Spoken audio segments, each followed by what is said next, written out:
প্রিয় বন্ধুরা, আমি আজকে রান্না করব মুরগি দিয়ে কাঁঠালের বিচি। ঝটপট করে তোমাদেরকে রেসিপিটা দেখিয়ে দিচ্ছি। পেঁয়াজ, রসুন, আদা, জিরা, ধনিয়ার গুঁড়ো সব কিছু আমি একসাথে মিক্স করে দিয়ে দিলাম।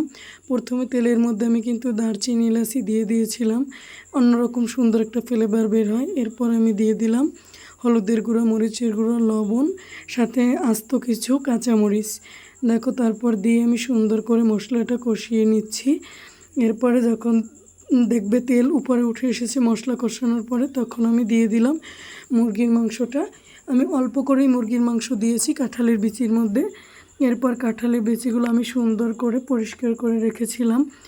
এরপরে দিয়ে দিচ্ছি কাঁঠালের বিচিগুলো দিয়ে আমি 5-10 মিনিটের মতো মাংসটা কষিয়ে নেব। তারপরে আমি ঝোল দেব, কিন্তু এর আগে কষিয়ে নিতে হবে ভালো করে। কাঁঠালের বিচি দিয়ে আমি ভালো করে নেড়ে চেড়ে মাংসটা কষিয়ে নিচ্ছি। দেখো, যতটা কষিয়ে নেবে তত ভালো লাগবে। আমার চ্যানেলটা ভালো লাগলে সবাই সাবস্ক্রাইব করে দেবে বন্ধুরা, প্লিজ প্লিজ প্লিজ। তোমাদের কাছে অনুরোধ রইল, আমার এই ছোট ছোট ঝটপট রান্নার রেসিপিগুলো তোমাদের কাছে যদি ভালো লেগে থাকে তাহলে আমার পাশে থেকো অবশ্যই।